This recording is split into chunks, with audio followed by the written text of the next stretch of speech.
बंदी छोड़ सतगुरु रामपाल जी परमेश्वर जी की जय हो। परम पिता परमात्मा सारी सृष्टि के रचनहार कुल मालिक असंख्य ब्रह्मांडों के स्वामी जगत गुरु तीनों लोकों में प्रवेश करके सबका धारण पोषण करने वाले राजाधीराज आत्माधार नाथों के नाथ देवों के देव महादेव सर्वेश्वर महेश्वर मृत्युंजय अजरो अमर आदि अनादि सनातनी प्रभु जगत पिता जगदीश्वर श्री श्री 1008 की उपाधि के वास्तविक अधिकारी अकाल मूर्त शब्द स्वरूपी राम वासुदेव सर्वगतम ब्रह्म परम पूज्य प्रथम पूज्य परम संत परम पुरुष परम धनी परम दयालु सत्य कबीर हक्का कबीर अल्लाहु कबीर अल्लाहु अकबर बाखबर अल्लाह ताला जगत के तारणहार जगत के मुक्तिदाता जगत के जगन्नाथ हारे के सहारे हिंदुओं के राम मुसलमानों के अल्लाह सिखों के वाहिगुरु ईसाइयों के मसीह दया के सागर दया निधि करुणा के सागर करुणा निधि स्वयंभू परिभू संकट मोचन कष्ट हरण मंगल करण दुख भंजन अविगत कबीर निर्विकार निर्विषम परमात्मा अलय अलेख सतगुरु आदि अनादि सतगुरु असली मर्यादा पुरुषोत्तम असली राम असली कृष्ण असली घनश्याम असली मुरारी राजाओं के राजा महाराजाओं के महाराजा शहंशाहों के शहंशाह सम्राटों के सम्राट भगवानों के भगवान अल्लाहों के अल्लाह प्रभुओं के प्रभु मसीहाओं के मसीह सच्चे वाहिगुरु बाबाओं के बाबा पीरों के पीर सेठों के सेठ जगत सेठ सावड़सा सेठ सर्वगुण संपन्न अनंत कोटि कलाओं के स्वामी अनंत कोटि ब्रह्मांडों के नायक योगियों में महायोगी ध्यानियों में महाध्यानी सिद्धों में परम सिद्ध ज्ञानियों में तत्वज्ञानी ब्रह्मज्ञानी महाज्ञानी परम ज्ञानी सर्वश्रेष्ठ ज्ञानी विज्ञानी युवा कबीर समर्थ कबीर असमवाद अमित ओझा सच्चे रहनुमा करीम अल्लाह सुभान अल्लाह दुनिया के अंतिम पैगंबर 8 सितंबर 1951 से गांव धनाना जिला सोनीपत हरियाणा भारतवर्ष की पावन भूमि पे प्रकट रियल कल्कि भगवान श्री नारायण साकार हरि श्री बाबा साहेब नूर अनंत परमात्मा सच्चे दरवेश सच्चे बाखबर संत श्रोमणी सतगुरु रामपाल जी परमेश्वर जी के चरण कमल में आप और हम सभी भाई बहनों का अनंत कोटि दंडवत प्रणाम। सत्साई भाई और बहनों, बहुत बड़ी दया बहुत बड़ी मेहर पूज्य गुरुदेव भगवान की परमेश्वर रामपाल जी की, जिनके शुभ आशीर्वाद से विशेष आशीर्वाद से उन्हीं के सत्संगों के संग्रह के ऊपर बन चुकी पवित्र आध्यात्मिक पुस्तक कबीर बड़ा या कृष्ण के ऊपर वीडियो बनाने की श्रृंखला जारी है। इसी श्रृंखला में आज हमारा ये 33वें नंबर का वीडियो है। भाई और बहनों, इस पवित्र पुस्तक कबीर बड़ा या कृष्ण के ऊपर जो वीडियो बन रहे हैं, ये हिंदू समाज के लिए, यदि हिंदू समाज से जुड़े श्रद्धालुओं ने निष्पक्ष होकर रुचि लेकर यदि ये वीडियो देख लिए तो उनके लिए किसी वरदान से कम नहीं है, क्योंकि ये पवित्र पुस्तक चारों वेद पवित्र गीता और 18 पुराणों के ज्ञान से मिश्रित है। यानी इन तमाम सदग्रंथों का निष्कर्ष निकालकर भक्ति और भगवान को पहचानने के लिए, शास्त्र अनुकूल साधना के विषय में जानने के लिए, एक पूर्ण परमात्मा कौन है, वो कैसे मिले, कहाँ रहता है, क्या उसकी प्राप्ति की विधि है, ये सारी जानकारियां इस पवित्र पुस्तक में शामिल हैं। तो भाइयों और बहनों, अध्यात्म को लेकर जो शंकाएं, जो सवाल हमारे दिलो दिमाग में सदियों से गूंज रहे थे, अब ये पवित्र पुस्तक उन तमाम शंकाओं का समूल समाधान कर देगी, यदि आपने निष्पक्ष होकर अपनी आत्मा के कल्याण के लिए इस पवित्र पुस्तक को पढ़ लिया तो भाई और बहनों, वर्तमान में हमारा जो टॉपिक चल रहा है इस पवित्र पुस्तक को लेकर, वो है हु इज सुप्रीम गॉड, सर्वशक्तिमान परमात्मा कौन है, कबीर बड़ा या कृष्ण।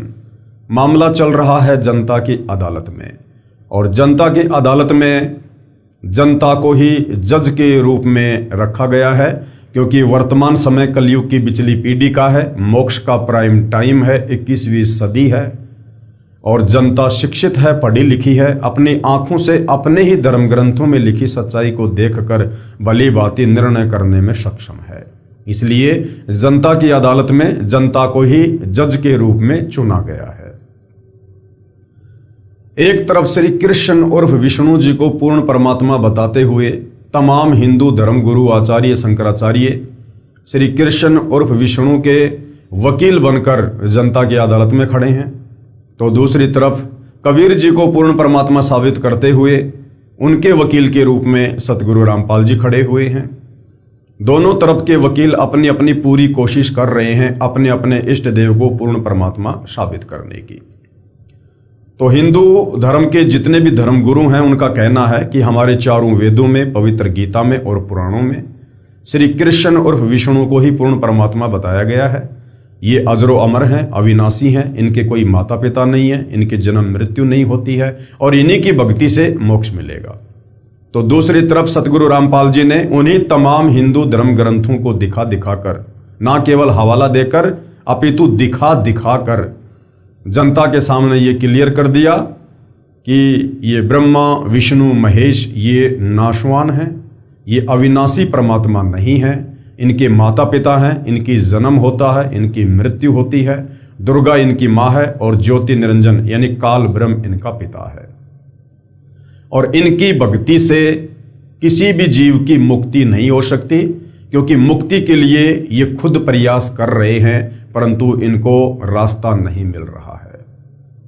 अब भाइयों और बहनों, ये तमाम सबूत जो धर्म ग्रंथों में लिखे हैं, इस बात का जनता को भी पता है कि यह धर्म ग्रंथ ना तो इन वर्तमान के धर्मगुरुओं ने लिखे हैं और ना कबीर जी के वकील सतगुरु रामपाल जी ने लिखे हैं। ये तो सदियों से लिखे हुए हैं और सदग्रंथ ही अध्यात्म को समझने का एक जरिया होता है, एक माध्यम होता है। तो जनता को ये तो विश्वास हो गया है कि वास्तव में श्री कृष्ण उर्फ विष्णु अर्थात ये ब्रह्मा विष्णु महेश पूर्ण परमात्मा नहीं है। यदि कोई पूर्ण परमेश्वर है तो कबीर साहिब है। वेद जिनके विषय में चीख चीख कर गवाही दे रहे हैं, कबीर परमेश्वर की लीलाओं को लेकर कि वो परमात्मा जब धरती पर प्रकट होता है तो क्या लीला करता है, वेद उसकी गवाही दे रहे हैं और वेदों में जो गवाही लिखी है वो केवल कबीर जी के ऊपर ही खरी खरी उतर रही है। तो जनता को इतना तो विश्वास हो गया है कि हाँ, यदि सुप्रीम गॉड है तो कबीर जी हैं। अब जनता के मन में और बहुत सारी शंकाएं हैं जो इन नादान धर्म गुरुओं ने अज्ञानता के चलते, तत्व ज्ञानहीनता के चलते, पाखंडवाद के चलते जनता के दिलो दिमाग में भर रखी हैं। तो जनता चाहती है कि अध्यात्म को लेकर हमारी सारी शंकाएं निकल जाएं, तो हम कबीर जी को परमेश्वर मानकर और गीता अध्याय 4 श्लोक 34 के अनुसार तत्वदर्शी संत को गुरु धारण करके अपना मोक्ष करवाएं। तो तरह तरह के सवाल जनता कर रही है, लगभग 50 से ऊपर सवाल जनता कर चुकी है और जनता के प्रत्येक सवाल का सतगुरु रामपाल जी जनता की अदालत में खड़े होकर शास्त्र प्रमाणित जवाब दे रहे हैं और जनता की आंखों में घी सा घल रहा है। अब भाइयों और बहनों, जनता को अब यह समझाया जा रहा है कि कबीर जी जो पूर्ण परमात्मा है ये चारों युगों में आते हैं, क्योंकि अजरो अमर परमात्मा है, इनका कभी विनाश नहीं होता है, इनकी कभी जन्म या मृत्यु नहीं होती है, ये स्वयंभू है, स्वयं प्रकट होते हैं। इसलिए ये परमात्मा जब चाहे, जिस वेश में चाहें, जिस देश में चाहें, जिस काल में चाहें, ये परमात्मा प्रकट हो जाते हैं। तो जो कबीर परमात्मा लगभग 650 साल पहले बनारस के काशी में प्रकट हुए थे, वही कबीर परमात्मा अपने विधान अनुसार सतयुग में सत सुकृत ऋषि के नाम से प्रकट हुए। इसी प्रकार अपने तत्व ज्ञान का प्रचार किया। फिर त्रेता युग में मुनिंदर ऋषि के नाम से प्रकट हुए, द्वापर में करुणामय ऋषि के नाम से प्रकट हुए और कलयुग में अपने वास्तविक नाम जो वेदों में वर्णन है कबीर देव के नाम से प्रकट हुए। तो आज हम चारों युगों में परमेश्वर प्रकट होकर जो अपनी लीला करते हैं, वेद भी जिसकी गवाही देते हैं, आज हम उस महिमा के ऊपर चर्चा करेंगे। यथार्थ कबीर प्राकाट्य प्रकरण, कबीर साहिब चारों युगों में आते हैं। गरीब सतगुरु पुरुष कबीर है, चारों युग परवान और झूठे गुरुआं मर गए, हो गए भूत मशान। ये आदरणीय गरीबदास जी की अमरवाणी है। आदरणीय गरीबदास जी लगभग 300 साल पहले गांव छुडानी, जिला झज्जर, हरियाणा में हुए हैं। पूर्ण परमात्मा कबीर साहिब उनको सतलोक से चलकर आकर मिले, उनको अपना ज्ञान समझाया, उपदेश दिया, फिर उनको अपना गवाह बनाने के लिए ताकि वर्तमान कलयुग की पिछली पीढ़ी में पैदा हम आत्माओं को विश्वास हो कि वास्तव में सतलोक है, परमात्मा है और कोई ऐसी जगह है जहां जाने के बाद जन्म और मृत्यु नहीं होती है। तो कबीर परमेश्वर जी ने आदरणीय गरीबदास जी को अपना गवाह बनाना था, इसलिए उनकी आत्मा को शरीर से निकालकर सतलोक ले गए और सतलोक की सर्व रचना से परिचित करवाया, वहां के सुखों से परिचित करवाया, 21 ब्रह्मांड की रचना से परिचित करवाया, 7 संग ब्रह्मांड के स्वामी परब्रह्म यानी अक्षर पुरुष की पूरी स्थिति से उनको परिचित करवाया। ब्रह्मा विष्णु महेश के लोक दिखाए, जहां ब्रह्मा विष्णु महेश बैठे हुए थे वो जगह दिखाई, दुर्गा का लोक दिखाया, काल बलि का लोक दिखाया, तपतशिला दिखाई, नरक और स्वर्ग दिखाए, सब कुछ दिखाया। उसके बाद उनकी आत्मा को शरीर में छोड़ दिया और परमेश्वर से प्राप्त ज्ञान आधार से उन्होंने फिर एक अमर ग्रंथ की रचना की, जिसमें 24,000 वाणियां हैं, जिसको 5वां वेद सूक्ष्म वेद कहते हैं, सदग्रंथ साहिब कहते हैं। तो ये उसी सदग्रंथ साहिब की अमर वाणी है। गरीब सतगुरु पुरुष कबीर है। गरीबदास जी कह रहे हैं कि इस सृष्टि में यदि कोई सतगुरु है, सच्चा ज्ञान देने वाला है, और पुरुष यानी कोई भगवान है, तो वो कबीर जी हैं। चारों युग प्रवान, चारों युगों का इतिहास उठा के देख लो, ये परमात्मा आते हैं। और झूठे गुरु मर गए, हो गए भूत मशान, और जो झूठे गुरु बनकर काल की तरफ से यहां आते हैं वो अंत में मरते हैं, उनकी दुर्गति होती है और मरने के बाद फिर वो भूत योनि में जाते हैं। सतयुग में कबीर देव यानी कबीर साहिब का सत सुकृत नाम से प्राकाटे, यानी सतयुग में कबीर परमात्मा सत सुकृत ऋषि के नाम से प्रकट हुए थे। तत्व ज्ञान के अभाव से श्रद्धालु शंका व्यक्त करते हैं कि जुलाहे रूप में कबीर जी तो विक्रमी संवत 1455 अर्थात सन 1398 में काशी में हुए थे। वेदों में कबीर देव यही काशी वाला जुलाहा धारण कैसे पूर्ण परमात्मा हो सकता है?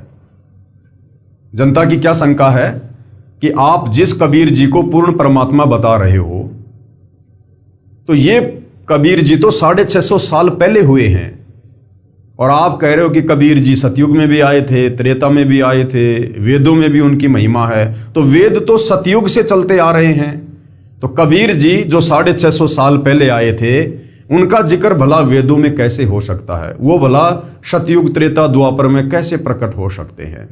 क्योंकि अभी जनता अध्यात्म से अपरिचित है, परमेश्वर की शक्ति से अपरिचित है, इसलिए इस प्रकार के सवाल करना जायज है। इस विषय में दास यानी सतगुरु रामपाल जी कह रहे हैं कि मेरी प्रार्थना है कि यही पूर्ण परमात्मा कबीर देव यानी कबीर परमेश्वर वेदों के ज्ञान से भी पहले सतलोक में विद्वान थे। इन वेदों का ज्ञान जो इस ब्रह्म को दिया गया, इस ब्रह्म ने जो ब्रह्मा जी को दिया, ब्रह्मा ने फिर अपने मानस इन पुत्रों को दिया, मनु जैसों को, उसके बाद ये आम समाज में आया। इन वेदों के ज्ञान से पहले भी कबीर परमात्मा सतलोक में विद्वान थे। सतयुग त्रेता द्वापर की तो बातें छोड़ दो, परमेश्वर वेदों के ज्ञान से भी पूर्व सतलोक में विद्वान थे तथा अपना वास्तविक ज्ञान यानी तत्व ज्ञान देने के लिए चारों युगों में भी स्वयं प्रकट हुए हैं। सतयुग में सतसुकृत नाम से, त्रेता युग में मुनिंद्र नाम से, और द्वापर युग में करुणामय नाम से, तथा कलयुग में वास्तविक कबीर देव कबीर प्रभु नाम से प्रकट हुए हैं। अब भाइयों और बहनों, ये तो काललोक का इतिहास भी है कि जो दुर्वासा ऋषि थे वो सतयुग में भी थे, राजा अमरीश के समय। दुर्वासा ऋषि त्रेता युग में भी थे, और वही दुर्वासा ऋषि फिर द्वापर में श्री कृष्ण जी के धार्मिक गुरु भी थे। जब एक जीव, दुर्वासा केवल एक जीव है, जब एक जीव अपनी सिद्धि शक्ति से, अपनी भक्ति की कमाई से, अपने तपोबल से जब चारों युगों में शरीर धारण करके रह सकता है, जब चाहे वो ऊपर के लोकों में जा सकता है, जब चाहे वो अपना शरीर छोड़कर अन्य शरीर धारण कर सकता है एक सिद्धि के बलबूते पर, तो कबीर परमेश्वर तो सर्व सिद्धियों का जनक है, दुर्वासा जैसी सर्व आत्माओं का जनक है, सारी सृष्टि का जनक है, तो वो परमात्मा क्या नहीं कर सकता है। कबीर जी ने कहा है कि मैं चारों युगों में आया हूं। सतयुग में सतसुकृत कह टेरा, यानी सतयुग में कबीर परमात्मा जी का नाम सतसुकृत था, और त्रेता नाम मुनिंद्र मेरा, और द्वापर में करुणा में कहाया और कलयुग में नाम कबीर धराया। ये धराया शब्द है, किसी ने रखा नहीं परमात्मा का नाम, परमेश्वर ने खुद अपना नाम इस कलयुग में कबीर रखवाया, धराया। इसके अतिरिक्त अन्य रूप धारण करके कभी भी प्रकट होकर अपनी लीला करके अंतर्ध्यान हो जाते हैं। उस समय लीला करने आए परमेश्वर को प्रभु चाहने वाले श्रद्धालु नहीं पहचान सके। सतयुग में, त्रेता में, द्वापर में और 650 साल पहले भी भक्ति करने वाले श्रद्धालु अपने परमेश्वर को नहीं पहचान पाए, क्योंकि सर्व महर्षियों व संत कहलाने वालों ने प्रभु को निराकार बताया है। वास्तव में परमात्मा आकार में है, मनुष्य सदृश से शरीर युक्त है, परंतु परमेश्वर का शरीर नाड़ियों के योग से बना 5 तत्व का नहीं है। जिस प्रकार आप और हमारा शरीर हाड़ मांस का है, 5 इन तत्वों से मिलकर बना है। टट्टी, पेशाब, लार, थूक, अस्थि, मज्जा, गुदा, पता नहीं क्या क्या, ये कबाड़ भरा हुआ है। लेकिन कबीर परमेश्वर जी का जो शरीर है वो इन 5 तत्वों से मिलकर नहीं बना है। वे दिखाई जरूर जब लीला करने आते हैं तो आप और हमारे जैसे ही दिखाई देते हैं, परंतु उनका नूरी शरीर होता है। परमात्मा जी कहते हैं, हाड़ चाम लहू ना मेरे, कोई जाने सतनाम उपासी, यानी मेरे सच्चे नाम का उपासक भगत ही इस भेद को जानता है कि कबीर जी का शरीर 5 तत्व से बना आम प्राणियों की भांति नहीं होता है। हाड़ चाम लहू ना मेरे, कोई जाने सतनाम उपासी, और तारण तरण अभय पददाता, मैं हूं कबीर अविनाशी। एक नूर तत्व से बना है। पूर्ण परमात्मा जब चाहे यहां प्रकट हो जाते हैं। वे कभी मां से जन्म नहीं लेते, क्योंकि वे सर्व की उत्पत्ति करता है। धर्मदास जी के प्रश्न का उत्तर देते हुए कबीर परमेश्वर जी ने बताया कि हे धर्मदास, मैं 4 युगों में आता हूं, जब चाहूं उसी क्षण सतलोक से आ जाता हूं। अब देखो भाई और बहनों, एक एग्जाम्पल देते हैं। आत्मा और परमात्मा की शक्तियों में कितना अंतर होता है। परमात्मा जब चाहे, जहां चाहे, जिस रूप में चाहे, जिस वेश में चाहे, जिस देश में चाहे वो प्रकट हो सकते हैं, क्योंकि वो सर्वसमर्थ हैं। जिस प्रकार भाई और बहनों, भारत देश का कोई एक सामान्य नागरिक है और भारत देश का प्रधानमंत्री है, तो भारत देश का प्रधानमंत्री इतना शक्तिशाली है, इतना समर्थ है, वो जब चाहे अपने विमान से किसी भी देश में जा सकता है। वो जब चाहे भारत के किसी भी हिस्से में जा सकता है। परंतु एक सामान्य व्यक्ति जो बेचारा सुबह से लेकर शाम तक रोजी रोटी के चक्कर में मजदूर बना फिरता है, वो इतना सक्षम नहीं होता, वो इतना योग्य नहीं होता कि वो जब चाहे अपनी मर्जी अनुसार विदेश में चला जाए, कहीं देश में घूमने चला जाए, क्योंकि उसके पीछे 1000 प्रकार की समस्याएं और जिम्मेदारियां होती हैं। वो अपने बंधनों में बंधा हुआ होता है। लेकिन प्रधानमंत्री हर प्रकार से स्वतंत्र होता है, क्योंकि वो देश का राजा है। इसी प्रकार इस सृष्टि में, काल के 21 ब्रह्मांड की सृष्टि में, काल सहित, और अक्षर पुरुष की 7 संग ब्रह्मांड वाली सृष्टि में अक्षर पुरुष सहित, और ऊपर के जो 4 अजरो अमर लोक हैं, सतलोक, अलख लोक, अगम लोक और अनामी लोक, ये तमाम प्राणी जो इन लोकों में रहते हैं, ये सब जीव हैं, आत्माएं हैं। और कबीर परमात्मा सबका जनक है, वो सबका बाप है, वो परमात्मा है, वो समर्थ है, सर्वशक्तिमान है। वो परमात्मा जब चाहे, जहां चाहे, कोई भी लीला कर सकता है। एक क्षण में परमात्मा सृष्टि को नष्ट कर सकता है, अगले क्षण में परमात्मा एज इट इज कर सकता है। तो इसी प्रकार भाई और बहनों, आत्मा और परमात्मा के भेद को समझें। अन्य रूप में वहां भी रहता है, यानी एक रूप में परमात्मा सतलोक में भी रहता है, और अपना अन्य रूप धारण करके परमात्मा जब चाहे किसी भी ब्रह्मांड में, किसी भी लोक में आ सकता है। जिस प्रकार भाई और बहनों, ये जो 21 ब्रह्मांड का स्वामी ज्योति निरंजन काल है, जो ब्रह्मा विष्णु महेश का पिता है, ये 1000 ये सिद्धियों का स्वामी है, 1000 ये कलाओं का स्वामी है। ये 1000 अपने भिन्न भिन्न रूप बना सकता है। 1000 रूप बनाकर ये अलग अलग लीला कर सकता है। अक्षर पुरुष जो 7 संग ब्रह्मांड का स्वामी है, वो 10,000 कलाओं का स्वामी है। वो 10,000 रूप बना सकता है, 10,000 हाथ बना सकता है, 10,000 चेहरे बना सकता है। इसी प्रकार जो कबीर परमेश्वर हैं, परम अक्षर ब्रह्म हैं, ये अनंत कलाओं के स्वामी हैं, अनंत सिद्धियों के स्वामी हैं। ये जितने चाहें उतने रूप बना सकते हैं, इनके ऊपर कोई बंदिश, कोई पाबंदी नहीं है। हम रोज नित्य नियम में पढ़ते हैं आदरणीय गरीबदास जी के 5वें वेद सूक्ष्म वेद की वाणी, गरीब ऐसा सतगुरु हम में लिया, बेपरवाह अबंध और परम हंस पूर्ण पुरुष, रोम रोम रवि चंद। ये कबीर परमात्मा अबंध है, अन्य रूप में वहां भी रहते हैं। जब मैं ब्रह्मा से मिला, उसको तत्व ज्ञान में सृष्टि रचना का ज्ञान करवाया। कबीर परमात्मा कह रहे हैं, जब मैं इस काललोक में आकर श्री ब्रह्मा जी को मिला तो उसको तत्व ज्ञान में सृष्टि रचना का ज्ञान करवाया, तो वह प्रभावित हुआ तथा कहा कि आपका ज्ञान अद्वितीय है। ब्रह्मा जी ने कहा कि महाराज आपका ज्ञान तो चारों वेदों से परे है, अद्वितीय है। प्रथम मंत्र प्राप्त किया ब्रह्मा जी ने। ब्रह्मा तथा सावित्री को मैंने ओम मंत्र दिया, ये देखने के लिए कि ये कितना विश्वास करता है। इसके पश्चात मैं श्री विष्णु जी के पास विष्णु लोक गया, उससे भी ज्ञान चर्चा की तथा विष्णु भी मेरा शिष्य हुआ। उसको तथा लक्ष्मी को हरिय मंत्र प्रथम मंत्र रूप में दिया गया, ये देखने के लिए कि ये काल ब्रह्म के द्वारा डगमग तो नहीं हो जाएगा। इसके पश्चात शिव के पास शंकर लोक में गया, उसको तथा पार्वती को सोहम नाम दिया, ये देखने के लिए कि कहीं ये भी काल ब्रह्म द्वारा फिर तो भ्रमित नहीं कर दिए जाएंगे।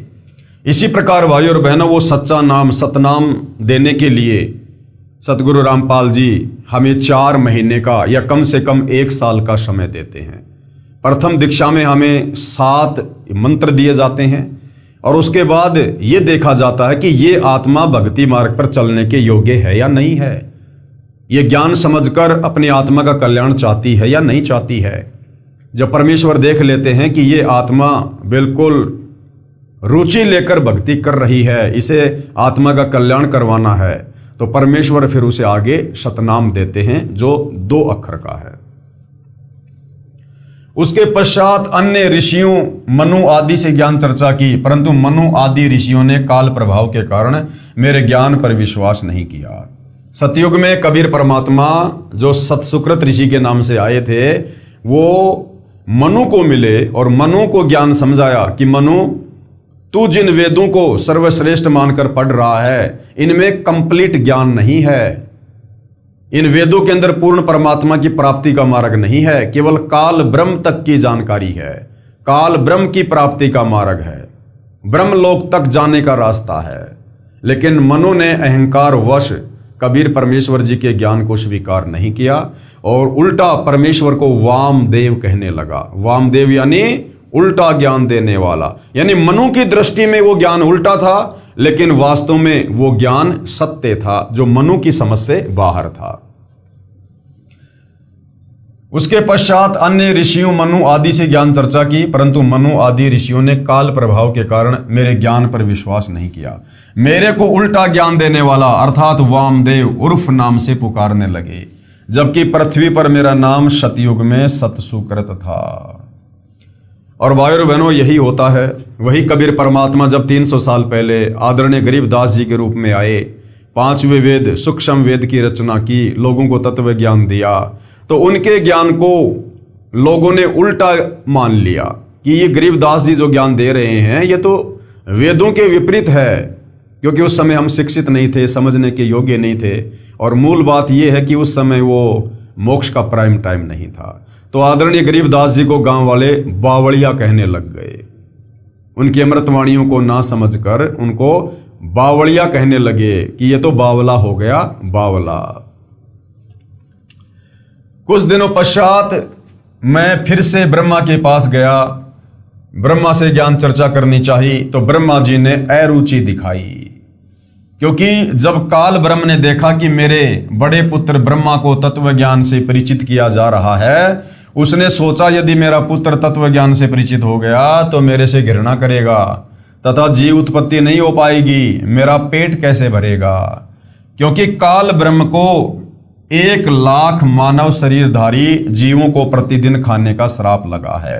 इसलिए काल ब्रह्म ने, ध्यान से पढ़ना भाई और बहनों, इसलिए काल ब्रह्म ने अपने ज्येष्ठ पुत्र ब्रह्मा की बुद्धि को परिवर्तित कर दिया।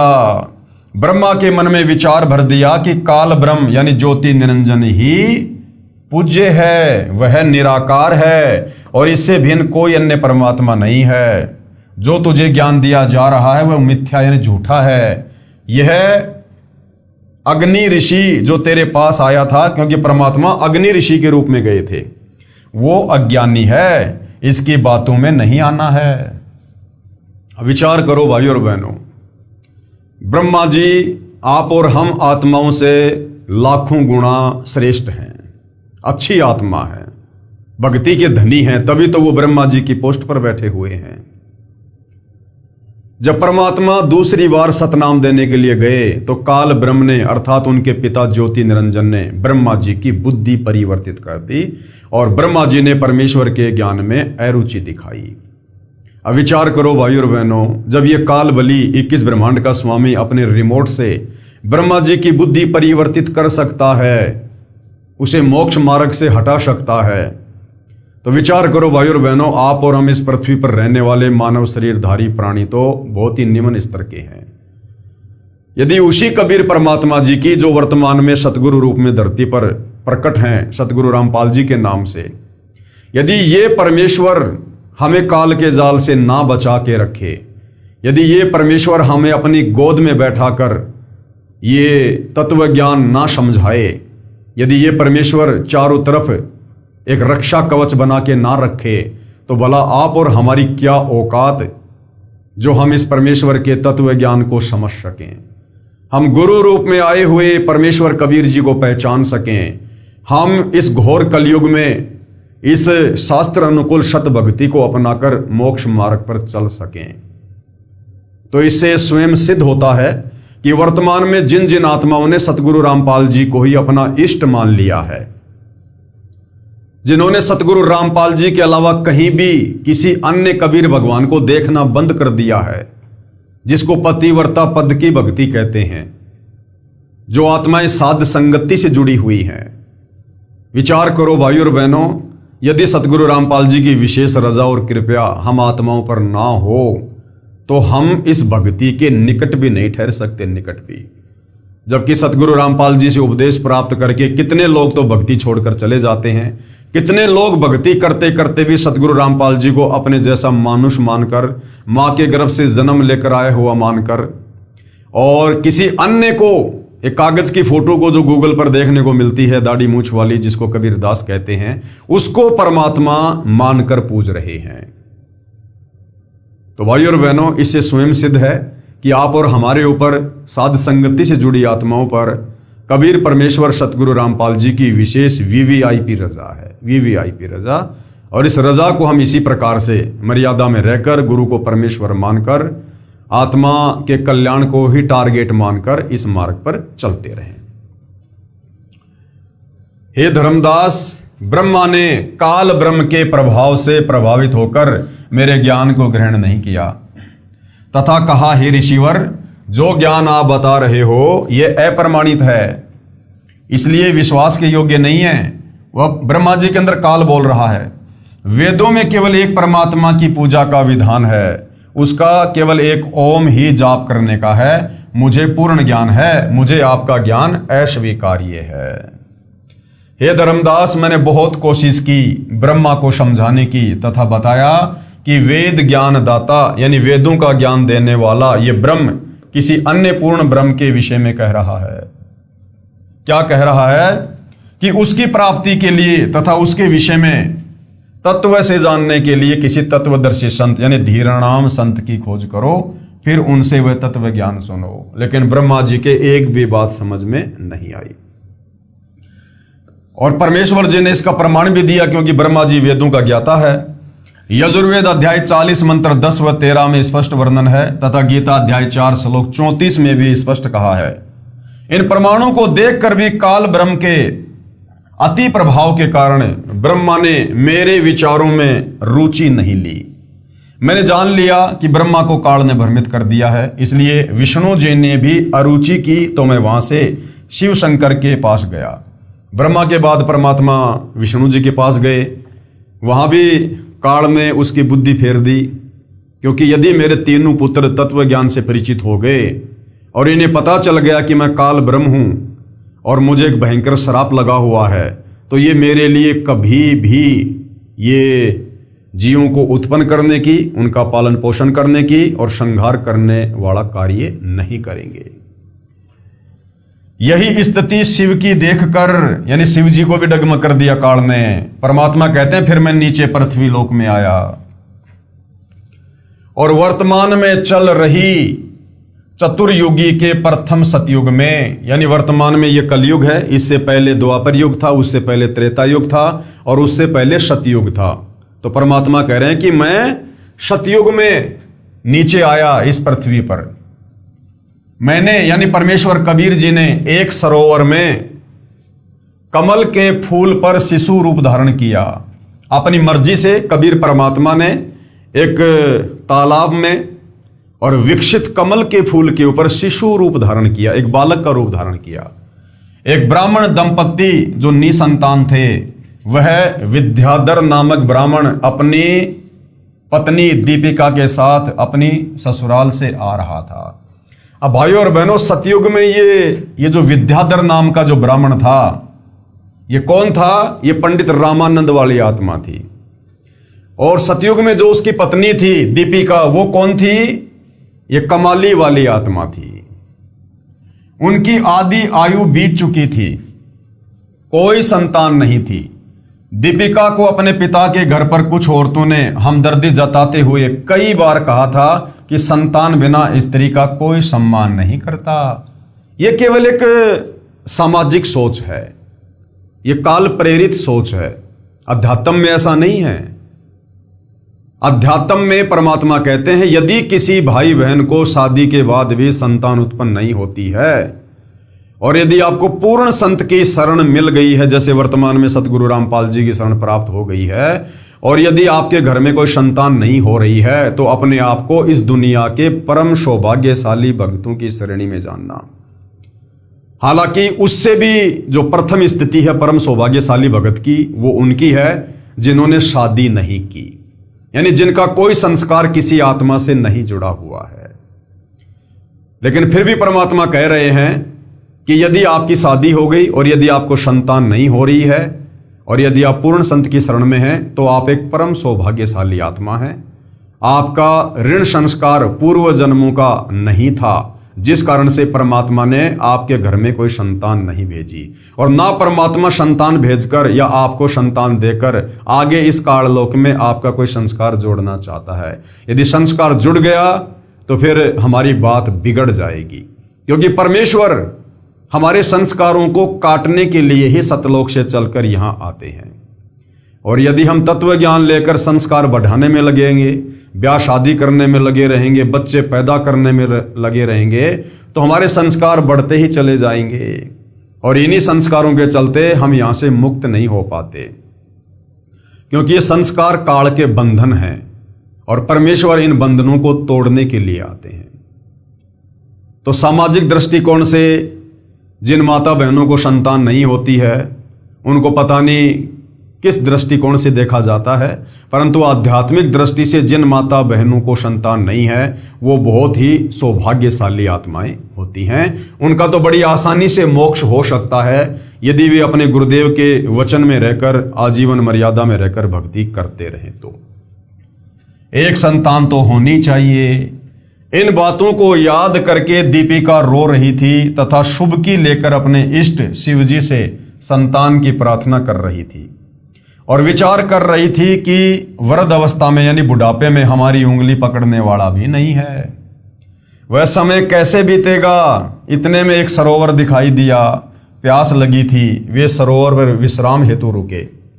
वहां एक नवजात शिशु को कमल के फूल पर प्राप्त करके अति प्रसन्न हुए।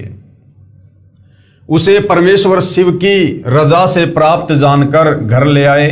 एक अन्य ब्राह्मण से नाम रखवाया, उसने मेरा नाम सत सुकृत रखा। मेरी प्रेरणा से कवारी गायों ने दूध देना प्रारंभ किया, उसके दूध से मेरी परवरिश की लीला हुई।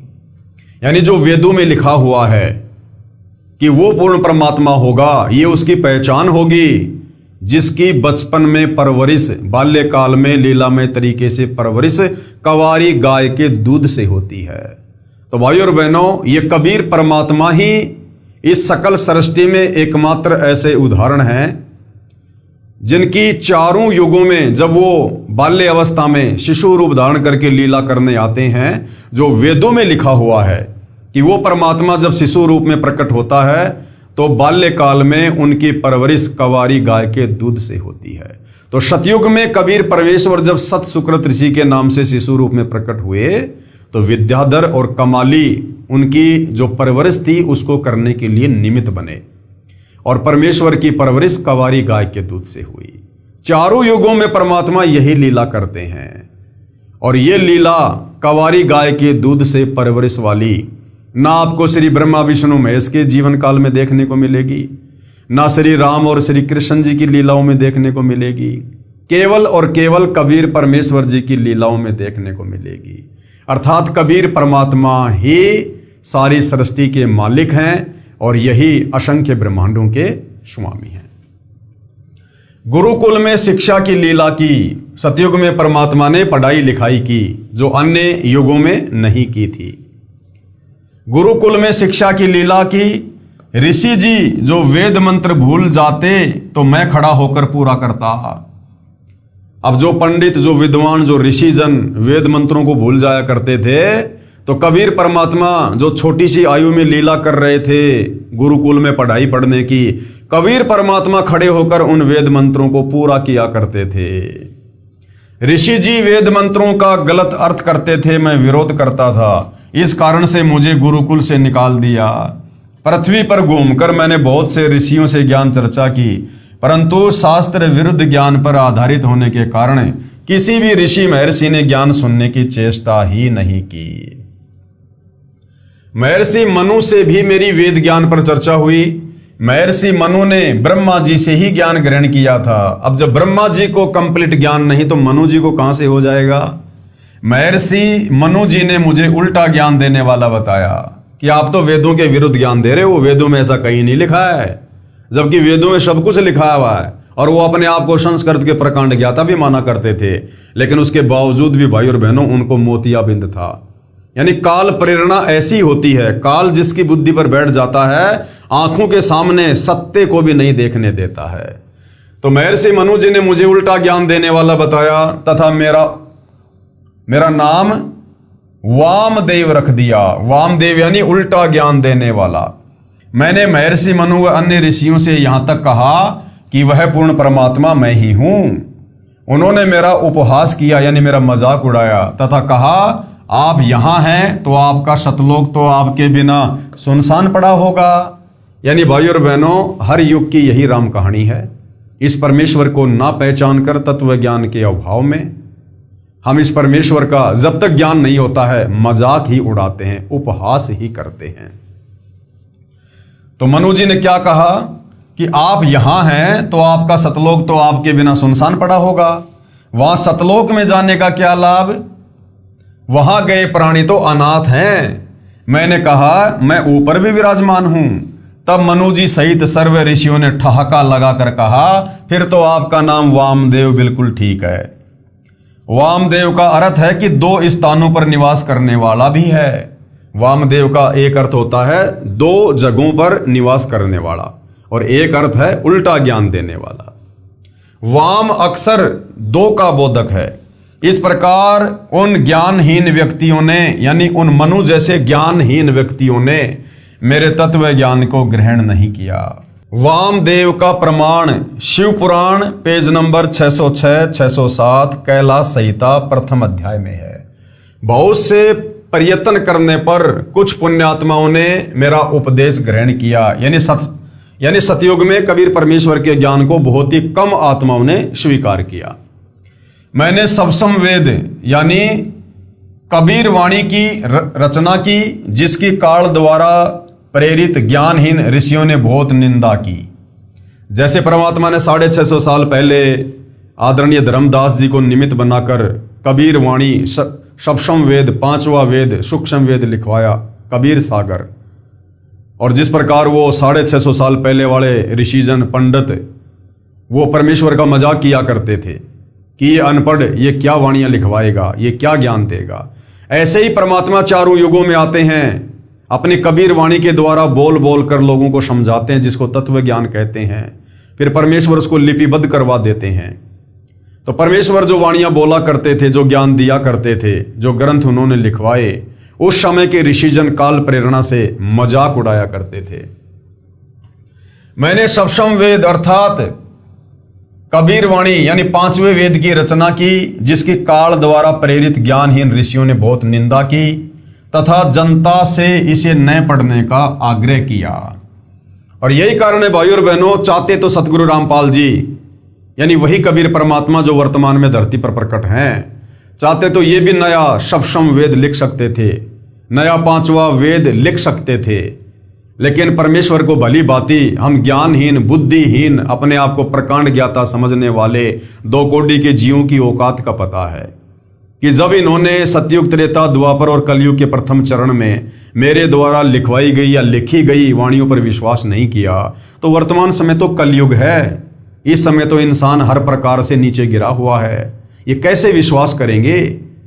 ये लोग कहेंगे कि आप ही ने लिख दिया और आप ही बता रहे हो, इसका क्या प्रमाण है? इसलिए परमेश्वर ने पहले रचनाएं करवाई, अपने द्वारा या किसी अन्य के द्वारा, और उन सदग्रंथों का हवाला देकर आज हमें तत्व ज्ञान समझा रहे हैं ताकि हम विश्वास कर सकें। सतयुग के प्राणी मुझे केवल एक अच्छा कवि ही मानते थे। इस कारण से सतयुग में बहुत ही कम जीवों ने मेरी शरण ग्रहण की। ब्राह्मण विद्याधर वाली आत्मा त्रेता युग में वेद विद ऋषि हुए, यानी वही पंडित रामानंद जी वाली आत्मा फिर त्रेता युग में वेद विग नाम के ऋषि हुए, तथा कलयुग में ऋषि रामानंद हुए, तथा दीपिका वाली आत्मा त्रेता युग में सूर्या हुई। सतयुग में जो कमाली वाली आत्मा दीपिका थी, वो फिर त्रेता युग में क्या हुई? वो सूर्या नाम की उसी पंडित रामानंद जी की वो पत्नी हुई, तथा कलयुग में वो कमाली हुई। कमाली जो शेख तकी की लड़की थी, ये वही कमाली है। संत गरीबदास जी ने अपने भगवान तथा गुरु कबीर जी की महिमा का वर्णन करने में कमाल कर रखा है। सच्चाई तो परिपूर्ण है। कहा है कि पूर्ण प्रभु कबीर जी यानी कबीर देव, कबीर देव यानी वेदों में परमेश्वर का नाम कबीर देव है, कबीर अग्नि है। हम जिसे सीधा सीधा कबीर परमेश्वर, कबीर साहिब कह देते हैं। सतयुग में सत सुकृत नाम से स्वयं प्रकट हुए थे। उस समय गरुड़ जी, श्री ब्रह्मा जी, श्री विष्णु जी तथा श्री शिव जी आदि को सत ज्ञान समझाया था। आदि अंत हमरे नाही, मध्य मिलावा मूला, ब्रह्मा को ज्ञान सुनाया धर पिंडा अस्तूल। श्वेत भूमि को हम गए जहां विष्णु विशंबर नाथ, और हरियम हीरा नाम दे अष्ट कमल दल स्वाति। हम बैरागी ब्रह्म पद सन्यासी महादेव, सोहम नाम दिया शंकर को वो करे हमारी सेव। इस प्रकार सतयुग में परमेश्वर कबीर देव जी जो सत सुकृत नाम से आए थे, उस समय के ऋषियों व साधकों को वास्तविक ज्ञान समझाया करते थे, परंतु ऋषियों ने स्वीकार नहीं किया। सत सुकृत जी के स्थान पर परमेश्वर को वामदेव कहने लगे कि ये तो उल्टा ज्ञान दे रहा है, उल्टा ज्ञान।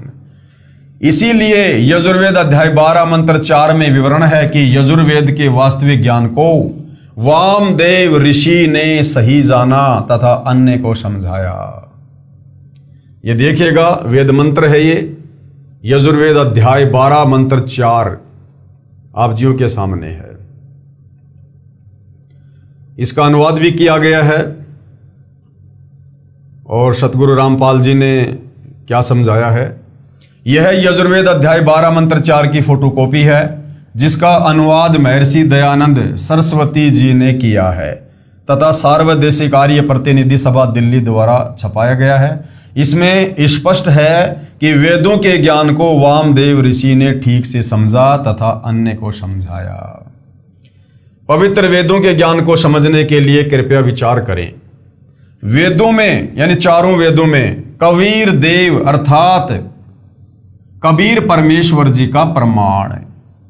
पवित्र वेदों में प्रवेश से पहले यानी वेदों के उन श्लोकों को देखने से पहले प्रभु जानकारी के लिए पवित्र चारों वेद प्रमाणित शास्त्र हैं, यानी भगवान की जानकारी और प्राप्ति के लिए।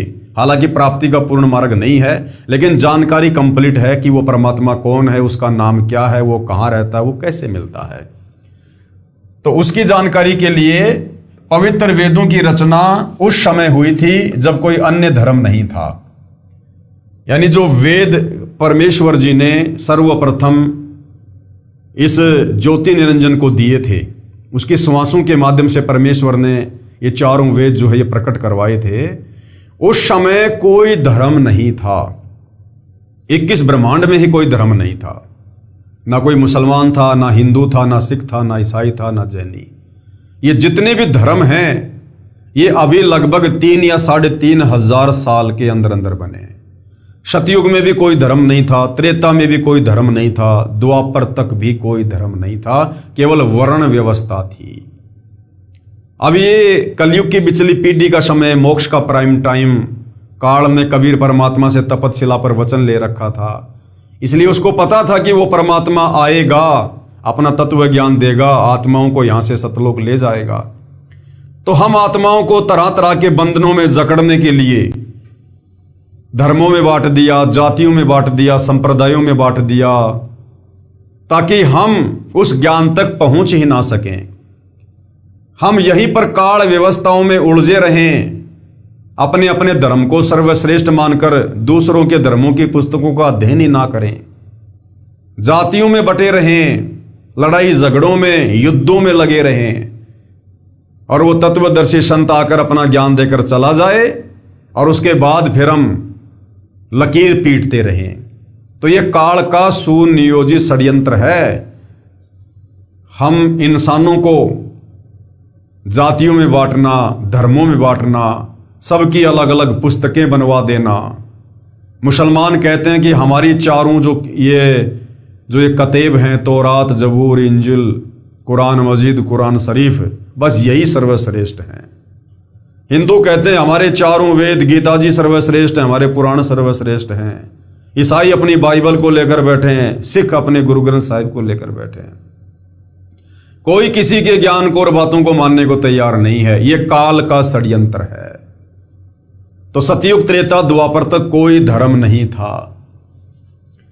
इसलिए ये पवित्र वेदवाणी ये किसी धर्म से संबंधित नहीं है, अर्थात चारों वेदों का जो ज्ञान है, जो वाणियां हैं, ये पूरे विश्व के मानव के लिए हैं, उनकी आत्मा के कल्याण के लिए हैं। ये किसी जाति या मजहब विशेष के ग्रंथ नहीं है, केवल आत्म कल्याण के लिए हैं। इनको जानने के लिए निम्न व्याख्या बहुत ध्यान तथा विवेक के साथ में पढ़ने तथा विचारनी होगी। प्रभु की यानी भगवान की विस्तृत तथा सत्य महिमा वेद बताते हैं। वेदों के अलावा दुनिया के किसी भी शास्त्र में, जो यहाँ 21 ब्रह्मांड तक के शास्त्र हैं, किसी में भी कबीर परमेश्वर के विषय में विस्तृत जानकारी नहीं है। अन्य शास्त्र भी श्री गीता जी व चारों वेदों तथा पूर्वोक्त भगवान प्राप्त महान संतों तथा स्वयं कबीर साहिब यानी कबीर देव जी की अपनी यानी पूर्ण परमात्मा की अमृतवाणी के अलावा अन्य किसी ऋषि या भगत की अपनी उपलब्धि है, जैसे 6 शास्त्र, 11 उपनिषद तथा सत्यार्थ प्रकाश आदि। यानी चारों वेदों को छोड़कर, पवित्र गीता जी को छोड़कर, और कबीर परमात्मा जब जब यहां आते हैं और अपना 5वां वेद सूक्ष्म वेद लिखवाते हैं, या जो महान आत्माएं कबीर परमात्मा के साथ सतलोक गए, नीचे आकर उन्होंने अपने ग्रंथों की रचना की, उन शास्त्रों को छोड़कर बाकी जितने भी शास्त्र, जितने भी पुस्तकें हैं, ये सब अपने अपने अनुभव की पुस्तकें हैं। इनमें विस्तृत, पूर्ण या सच्चा ज्ञान परमेश्वर के विषय में नहीं है।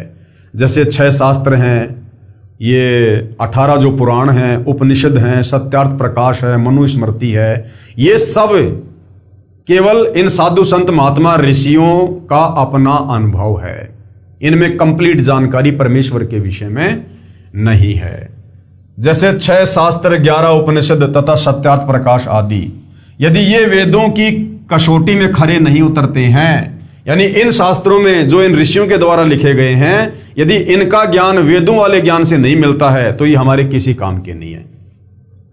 यदि ये वेदों की कसौटी में खरे नहीं उतरते हैं, तो ये संपूर्ण ज्ञान नहीं है। पवित्र वेद तथा गीता जी स्वयं काल प्रभु यानी ब्रह्म दत्त है। हालांकि ये वेदों का ज्ञान वैसे तो कबीर परमात्मा जी ने दिया सर्वप्रथम इस ज्योति निरंजन को, लेकिन 21 ब्रह्मांड की सृष्टि के अनुसार परमात्मा कह रहे हैं कि 21 ब्रह्मांड में ये ज्ञान ब्रह्मा जी को सबसे पहले इस ब्रह्म ने यानी काल ने दिया था। यानी वेद ज्ञान दाता इस 21 ब्रह्मांड में सर्वप्रथम कौन है? ये ब्रह्म है, काल है, जिसने ब्रह्मा जी को दिए समुद्र मंथन के दौरान, जिनमें भक्ति विधि तथा उपलब्धि दोनों सही तौर पर वर्णित हैं।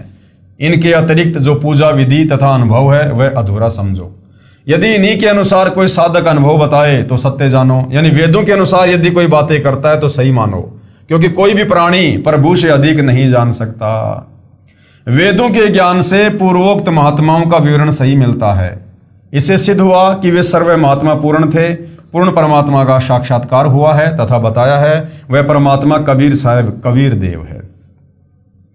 वही ज्ञान चारों पवित्र वेद तथा ये पवित्र गीता जी भी बताते हैं।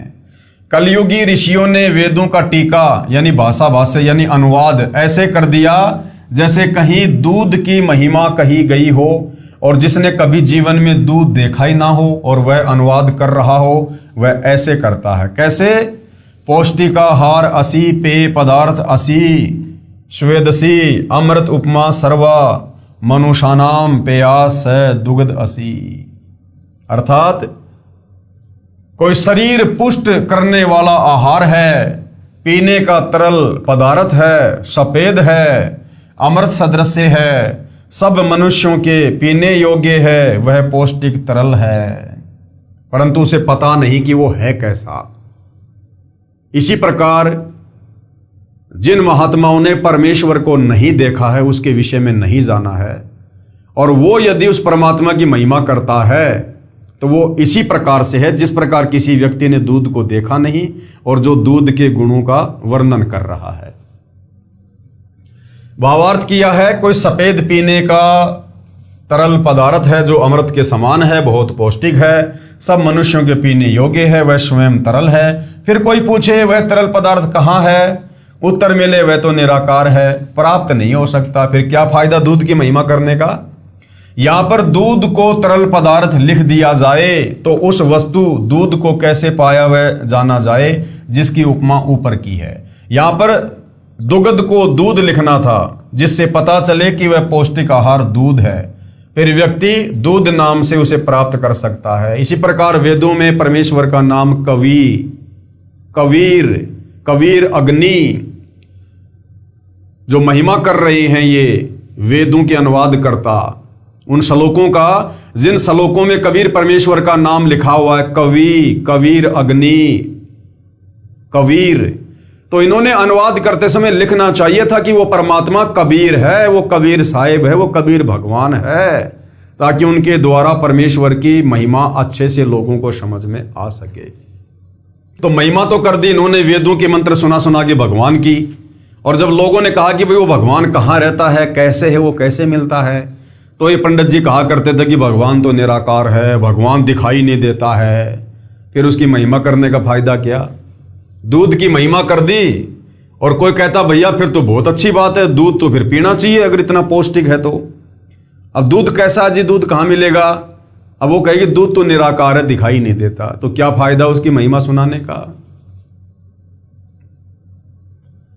विचार, यदि कोई कहे दुग्ध को दूध कैसे लिख दिया तो ये वाद विवाद का प्रत्यक्ष प्रमाण ही हो सकता है।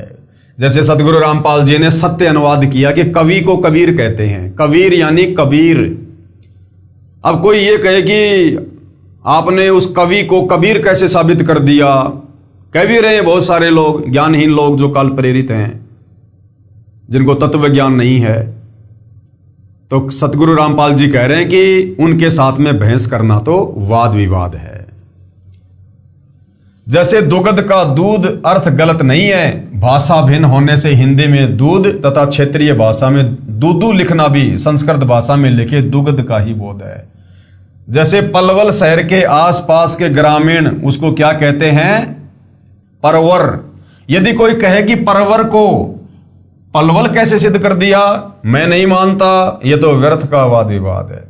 ठीक इसी प्रकार कोई कहे कि कबीर देव को कबीर परमेश्वर कैसे सिद्ध कर दिया, ये तो वर्थ का वाद विवाद ही है। जैसे यजुर्वेद है, अब समझा रहे हैं परमात्मा, जैसे यजुर्वेद है, ये एक धार्मिक पवित्र पुस्तक है जिसमें भगवान की यज्ञ स्तुतियों की ऋचाएं लिखी हैं तथा भगवान कैसा है, कैसे पाया जाता है, सब विस्तृत वर्णन है।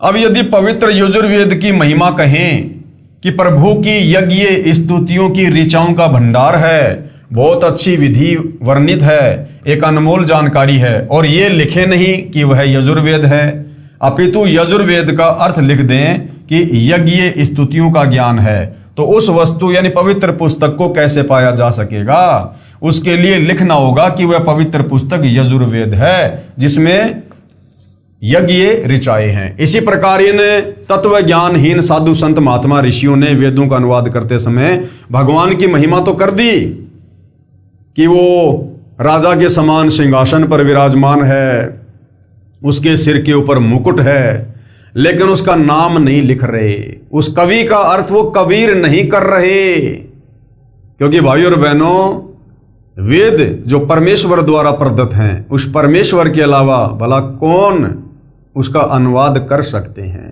केवल अड़ंगा कर सकते हैं, अनुवाद नहीं कर सकते। अब यजुर्वेद की संधि विच्छेद करके लिखें यजुर प्लस वेद, फिर भी वही पवित्र पुस्तक यजुर्वेद का ही बोध है। यजु प्लस वेद भी वही पवित्र पुस्तक यजुर्वेद का ही बोध है जिसमें यज्ञ स्तुतियों की ऋचाएं हैं। उस धार्मिक पुस्तक को यजुर्वेद कहते हैं। ठीक इसी प्रकार चारों पवित्र वेदों में लिखा है कि वह कबीर देव यानी कबीर परमेश्वर है, जो सर्वशक्तिमान, जगत पिता, सर्व सृष्टि रचनहार, कुल मालिक तथा पाप विनाशक व काल की कारागार से छुड़ाने वाला अर्थात बंदी छोड़ है। इसको कबीर देव लिखें तो भी कबीर परमेश्वर का ही बोध है, कवि प्लस देव लिखें तो भी कबीर परमेश्वर अर्थात उस कबीर प्रभु का ही बोध है। इसलिए कबीर देव उसी कबीर साहिब का ही बोध करवाता है। सर्वशक्तिमान, अजर अमर, सर्व ब्रह्मांडों का रचनहार, कुल मालिक है, क्योंकि पूर्वोक्त प्रभु प्राप्त संतों ने अपनी अपनी मातृभाषा में कबीर को कबीर बोला है। आदरणीय धर्मदास जी ने, गरीबदास जी ने, मलुकदास जी ने, दादू जी ने, नानक जी ने, घीसा जी ने, तथा वेद को वेद बोला है। इसलिए वह और बै के अंतर हो जाने पर भी वो पवित्र शास्त्र वेद का ही बोध है। विचार, जैसे कोई अंग्रेजी भाषा में लिखे कि God Kabir, Kabir is almighty, इसका हिंदी अनुवाद करके लिखें कबीर या कबीर परमेश्वर सर्वशक्तिमान है। अब अंग्रेजी भाषा में तो हलंत की व्यवस्था ही नहीं है, फिर मातृभाषा में इसी को कबीर कहने तथा लिखने लगे। यही परमात्मा कबीर देव अर्थात कबीर परमेश्वर तीन युगों में नामांतरण करके आते हैं। सतयुग, त्रेता, द्वापर में अपने वास्तविक नाम उस कबीर नाम से ना आकर नामांतरण करके आते हैं, अन्य नाम धारण करके आते हैं जिनमें इनके नाम रहते हैं। सतयुग में सतसुकृत, त्रेता युग में मुनिंद्र, द्वापर में करुणामय तथा कलयुग में कबीर देव यानी कबीर देव। वास्तविक नाम उस पूर्ण ब्रह्म का कबीर देव ही है, जो सृष्टि रचना से पहले भी अनामी लोक में विद्यमान थे। इन्हीं के उपमात्मक नाम सत्य पुरुष, अकाल मूर्त, पूर्ण ब्रह्म, अलख पुरुष, अगम पुरुष, परम अक्षर ब्रह्म आदि हैं। उसी परमात्मा को चारों पवित्र वेदों में कबीर अमित ओजा भी कहा है, यानी जिसकी शक्ति का कोई वारन पार ना हो। कबीर अंगारी भी कहा है, यानी जो पापों का नाश करने वाला है। उसको कबीर अग्नि भी कहा है, अग्नि यानी भगवान और कबीर यानी उस परमेश्वर का नाम कबीर भगवान। तथा कबीर देव, देव यानी भगवान कहा है। तथा सर्वशक्तिमान, सर्व सृष्टि रचनहार बताया है। पवित्र कुरान शरीफ में सूरत फुरकानी नंबर 25 आयत नंबर 19, 21, 52, 58 व 59 में भी प्रमाण है। कई एक का विरोध है कि जो शब्द कबीर देव है इसको संधि विच्छेद करने से कवि प्लस देव बन जाता है। यह कबीर परमेश्वर या कबीर साहिब कैसे सिद्ध किया? वह को बै तथा छोटी ई की मात्रा को बड़ी ई की मात्रा करना बेसमझी है। तो गुरुदेव भगवान कह रहे हैं विचार करो। एक ग्रामीण लड़के की सरकारी नौकरी लगी जिसका नाम था करमवीर पुत्र श्री धर्मवीर। सरकारी कागजों में तथा करमवीर पुत्र श्री धर्मवीर पुत्र प्रताप गांव के चौकीदार की डायरी में जन्म के समय लिखा था। सरकार की तरफ से नौकरी लगने के बाद जांच पड़ताल करवाई जाती है। एक सरकारी कर्मचारी आया जांच के लिए। उसने पूछा, करमवीर पुत्र श्री धर्मवीर का मकान कौन सा है? यानी कागजों में तो क्या नाम था? करमवीर। तो वो जांच अधिकारी आया, उसने कहा कि भाई करमवीर और पुत्र धर्मवीर का मकान कौन सा है? उसकी फला फला डिपार्टमेंट में नौकरी लगी है। गांव में उस करमवीर को कर्मा तथा उसके पिताजी को धर्मा तथा दादाजी को परता आदि उर्फ नामों से जानते थे। अब गांव वाले उस करमवीर को कर्मा, उसके पिता धर्मवीर को धर्मा और उसके दादाजी का नाम था प्रताप, उसको कहा करते थे परता। व्यक्तियों ने कहा कि इस नाम का लड़का इस गांव में नहीं है जी। अधिकारी ने कहा जी ये करमवीर कौन है? तो गांव वालों को तो पता ही नहीं था कि उसका कागजों में नाम उसका करमवीर है। वो तो उसको कर्मा कर्मा कहा करते थे। तो अधिकारी ने पूछा तो गांव वालों ने मना कर दिया, जी यहां तो इस गांव में कोई कर्मा नाम का लड़का नहीं है। काफी पूछताछ के बाद एक लड़का जो करमवीर का सहपाठी था उसने बताया यह कर्मा की नौकरी के बारे में है। तब उस बच्चे ने बताया कि यही करमवीर उर्फ कर्मा तथा धर्मवीर उर्फ धर्मा ही है। फिर उस कर्मचारी को शंका उत्पन्न हुई कि करमवीर नहीं करमवीर है। उसने कहा चौकीदार की डायरी लाओ, उसमें भी लिखा था करमवीर पुत्र धर्मवीर पुत्र प्रताप। पूरा व के स्थान पर बै तथा छोटी ई की मात्रा लगी थी। तो भी वही बच्चा कर्मवीर ही सिद्ध हुआ, क्योंकि गांव के नंबरदारों तथा प्रधानों ने भी गवाही दी कि बेशक मात्रा छोटी बड़ी या र आधा या पूरा है, लड़का सही इसी गांव का है। तो जो महापुरुष कबीर परमात्मा को, जिनका वेदों में नाम है कबीर, जिसको सतलोक में अपनी आंखों से देख कर आए हैं, उन गांव के नंबरदार और उन प्रधानों की तरह यहां पर बिल्कुल कलम तोड़ गवाही दी है कि वेदों में जिसका नाम कबीर है, कवि है, वो कबीर साहिब ही है, वो कबीर भगवान ही है। सरकारी कर्मचारी ने कहा नंबरदार अपने हाथ से लिख दे। नंबरदार ने लिख दिया, मैं करमवीर पुत्र धर्मवीर को जानता हूं जो इस गांव का वासी है, और हस्ताक्षर कर दिए। बेशक नंबरदार ने वीर में छोटी ई की मात्रा तथा कर्म में बड़े र का प्रयोग किया है, परंतु हस्ताक्षर करने वाला गांव का गणमान्य व्यक्ति है। किसी को कोई आपत्ति नहीं हो सकती क्योंकि नाम की स्पेलिंग गलत नहीं होती। तो इसी प्रकार चाहे वेदों को कोई माने या ना माने, लेकिन जिन महापुरुषों ने परमेश्वर को अपनी आंखों से सतलोक के सिंहासन पर बैठा हुआ देखा है, उन्होंने आकर जो गवाही दी है भाई उसको मानना पड़ेगा, और उसी को मानकर आज हम इतने दृढ़ हैं। ठीक इसी प्रकार पूर्ण परमात्मा का नाम सरकारी दस्तावेज यानी वेदों में कबीर देव है, परंतु गांव यानी इस पृथ्वी पर अपनी अपनी मातृभाषा में कबीर, कबीर, कबीरा, कबीरन आदि नामों से जाना जाता है। इसी को नंबरदारों यानी आंखों देखा विवरण वाणी में ठोक कर गवाही देते हुए आदरणीय पूर्वोक्त संतों ने यानी गरीबदास जी ने, नानक जी ने और गीसा जी ने, मलुकदास जी ने, इन्होंने कलम तोड़ गवाही दी है। उन्होंने कबीर देव को हक्का कबीर, सत कबीर, कबीरा, कबीरन, खबीरा, खबीरन आदि लिखकर हस्ताक्षर कर रखे हैं। वर्तमान यानी सन 2006 से लगभग 600 साल पहले जब परमात्मा कबीर जी यानी कबीर देव जी स्वयं प्रकट हुए थे, उस समय सर्व सदग्रंथों का वास्तविक ज्ञान लोकोक्तियों, दोहों, चौपाइयों, शब्दों अर्थात कविताओं के माध्यम से साधारण भाषा में जन साधारण को बताया था।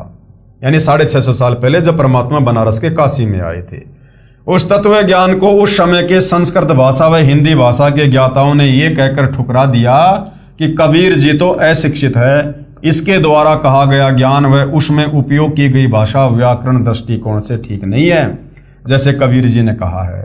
अब भाइयों और बहनों, ये जो व्याकरण है, इस व्याकरण की आवश्यकता परमात्मा को नहीं है। इस व्याकरण की आवश्यकता इन वेदों के ज्ञान को समझने के लिए यहाँ के विद्वानों को पड़ी है।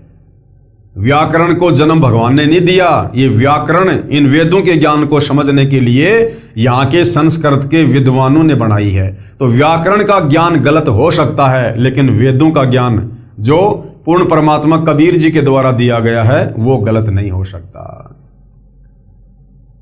तो कबीर परमेश्वर कहते हैं कि कबीर वेद मेरा भेद है, मैं ना वेदों के माही, और जौन वेद से मैं मिलूं ये वेद जानते नाही। या परमात्मा ने वेद नहीं बल्कि वेद लिखा है, तो वेद भी वेद का ही प्रतीक है। भावार्थ, परमेश्वर कबीर बंदी छोड़ जी ने कहा है कि जो 4 वेद हैं ये मेरे विषय में ही ज्ञान बता रहे हैं, परंतु इन 4 वेदों में वर्णित विधि द्वारा मैं यानी पूर्ण ब्रह्म यानी कबीर प्राप्त नहीं हो सकता। जिस वेद यानी सवसम वेद अर्थात सूक्ष्म वेद में मेरी प्राप्ति का ज्ञान है, उस वेद को 4 वेदों के ज्ञाता नहीं जानते। अब जिस सूक्ष्म वेद को परमात्मा यहां आकर लिखवाते हैं, उस वेद को ये नकली काल प्रेरित साधु संत नहीं मानते। और यहां के जो 4 वेद हैं जिनको ये सत्य मानकर बैठे हैं, इनमें पूर्ण परमात्मा का पूर्ण मार्ग नहीं है। उसको 4 वेदों के ज्ञाता नहीं मानते, यानी सूक्ष्म वेद को। इस वचन को सुनकर उस समय के आचार्य जन कहते थे कि कबीर जी को भाषा का ज्ञान नहीं है। देखो, वेद को वेद कहा है। अब भाइयों और बहनों, आज हिंदुस्तान में जितने भी हिंदू हैं, आप किसी से भी वेदों का जिक्र करो, आपको 99% लोग वेद ना बोलकर वेद बोलेंगे। वेद वेद बोलेंगे, वेद ना कि वेद। तो क्या उनका भावार्थ वेद नहीं है? अगर वो वेद बोल रहे हैं तो भी उनके कहने का भावार्थ वेद ही है। नहीं का ना ही कहा है, ऐसे व्यक्ति को शास्त्रों का क्या ज्ञान हो सकता है? इसलिए कबीर जी मिथ्या भाषण करते हैं, इसकी बातों पर विश्वास नहीं करना। स्वामी दयानंद जी ने सत्यार्थ प्रकाश समोल्लास 11 पेज नंबर 306 पर कबीर जी के विषय में यही कहा है। वर्तमान में मुजदास यानी सतगुरु रामपाल जी के विषय में विज्ञापनों में लिखे लेख पर आर्य समाज के आचार्यों ने यही आपत्ति व्यक्त की थी कि रामपाल जी को हिंदी भाषा भी सही नहीं लिखनी आती। वह को वह लिखता है, छोटी बड़ी मात्राओं को गलत लिखता है, कोमा व हलंत भी नहीं लगाता। इसका ज्ञान कैसे सही माना जाए? विचार, किसी लड़के का विवाह एक सुंदर सुशील युवती से हो गया। उसने साधारण वस्त्र पहने थे, मेकअप यानी हार श्रृंगार नहीं कर रखा था। उसके विषय में कोई कहे कि यह भी कोई विवाह है? वधू ने मेकअप हार श्रृंगार आभूषण आदि तो पहना ही नहीं है। अब विचार करो, विवाह का अर्थ है पुरुष को पत्नी प्राप्ति। यदि मेकअप श्रृंगार नहीं कर रखा तो वांछित वस्तु प्राप्त है। यदि श्रृंगार कर रखा है लड़की ने तो भी बुरा नहीं किया, परंतु एक श्रृंगार के अभाव से विवाह को ही नकार देना कौन सी बुद्धिमता है? तो ये छोटी मोटी मात्राएं, हलंत वगैरह, छोटी बड़ी ई ऊ की मात्रा, ये अटपट करके आप कबीर भगवान को भगवान होने से नकार नहीं सकते। ठीक इसी प्रकार परमेश्वर कबीर बंदी छोड़ तथा सतगुरु रामपाल जी भगवान द्वारा दिया तत्व ज्ञान है, वास्तविक ज्ञान प्राप्त है। यदि भाषा में श्रृंगार का भाव अर्थात मात्राओं व हलंतों की कमी है तो विद्वान पुरुष इनको ठीक करके पढ़ लो भाई। इसी तरह इस उलझी हुई ज्ञान गुत्थी को सुलझाया जाएगा। इसमें भाषा तथा व्याकरण की भूमिका क्या है? स्वामी दयानंद सरस्वती जी ने अपने द्वारा रचे पवित्र उपनिषद सत्यार्थ प्रकाश के 7वें समोल्लास में पेज नंबर 217, 212 अजमेर से प्रकाशित तथा पेज नंबर 173 दीनानगर दयानंद मठ पंजाब से प्रकाशित उसमें लिखा है। उसका भावार्थ है कि ब्रह्म ने यानी इस काल ने वेदवाणी 4 ऋषियों में जीवस्त रूप से बोले। जैसे लग रहा था कि ऋषि वेद बोल रहे थे, परंतु ब्रह्म बोल रहा था तथा ऋषियों का मुख प्रयोग कर रहा था। जीवस्त रूप का भावार्थ है जैसे ऋषियों के अंदर कोई और जीव स्थापित होकर बोल रहा हो। जैसे महाभारत युद्ध के समय इस काल ब्रह्म ने श्री कृष्ण जी के शरीर में जीवस्त होकर यानी प्रवेश करके गीता ज्ञान बोला। बाद में उन ऋषियों को कुछ मालूम नहीं कि क्या बोला, जैसे बाद में श्री कृष्ण जी को नहीं पता कि मैंने गीता ज्ञान में क्या बोल दिया और क्या लिखा। जैसे कोई प्रेत आत्मा किसी के शरीर में प्रवेश करके बोलती है, उस समय लग रहा होता है कि शरीर वाला जीव ही बोल रहा है, परंतु उस प्रेत के निकल जाने के बाद उस शरीर वाले जीव को कुछ मालूम नहीं होता कि मैंने क्या क्या बोला था। इसी प्रकार बाद में ऋषियों ने वेद भाषा को जानने के लिए व्याकरण यानी निघटु आदि की रचना की, जो स्वामी दयानंद जी के शब्दों में सत्यार्थ प्रकाश तीसरे समोल्लास पेज नंबर 80 अजमेर से प्रकाशित तथा पृष्ठ 64 दीनानगर पंजाब से प्रकाशित में पवित्र चारों वेद ईश्वर के द्वारा बनाए होने से निप्रभात हैं। वेदों का प्रमाण वेद ही है।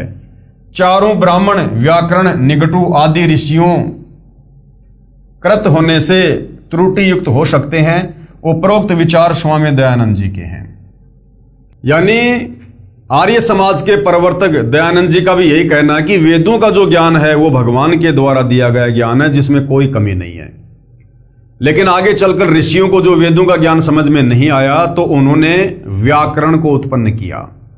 तो ऋषि जी कह रहे कि व्याकरण में त्रुटि हो सकती है, जो वेदों को समझने के लिए ऋषियों ने बनाई थी, परंतु जो वेद ज्ञान है जो परमात्मा के द्वारा दिया गया है उसमें कोई त्रुटि नहीं है। विचार करें, वेद पढ़ने वाले ऋषियों के अपने विचारों से रचे उपनिषद एक दूसरे के विपरीत व्याख्या कर रहे हैं। मान लीजिए 5 ऋषि हैं, पांचों ने वेदों को पढ़ा, तो वेद तो वही हैं, वेदों में तो कोई हेराफेर नहीं है। मूल संस्कृत भाषा में श्लोक में कोई हेराफेर नहीं है। 5 ऋषि हैं, पांचों ने उन्हीं वेदों को पढ़ा और उन वेदों को पढ़कर 5 ऋषियों ने जो उसकी व्याख्या की, जो अनुवाद किया, उन 5 ऋषियों का अनुवाद आपस में मेल नहीं खाता है। विचार करें, वेद पढ़ने वाले ऋषियों के अपने विचारों से रचे उपनिषद एक दूसरे के विपरीत व्याख्या कर रहे हैं। इसलिए वेद ज्ञान को तत्व ज्ञान से ही समझा जा सकता है, ना कि व्याकरण से। तत्व ज्ञान यानी शब्दम वेद पूर्ण परमात्मा कबीर देव ने यानी कबीर साहिब ने स्वयं आकर बताया है, तथा चारों वेदों का ज्ञान ब्रह्म द्वारा बताया गया है। और वेदों को बोलने वाला ब्रह्म यानी काल स्वयं पवित्र यजुर्वेद अध्याय 40 मंत्र नंबर 10 में कह रहा है कि उस पूर्ण ब्रह्म को यानी सारी सृष्टि के मालिक उस कबीर देव को, जो पूर्ण ब्रह्म है, कोई तो समवात यानी जन्म लेकर प्रकट होने वाला अर्थात आकार में कहता है, तथा कोई असमवात यानी जन्म न लेने वाला अर्थात वह निराकार कहते हैं। परंतु इसका वास्तविक ज्ञान तो धीराणाम यानी पूर्ण ज्ञानी अर्थात तत्वदर्शी संत जन ही पूर्ण निर्णायक भिन्न भिन्न बताते हैं कि वास्तव में परमात्मा जन्म लेता है या प्रकट होता है।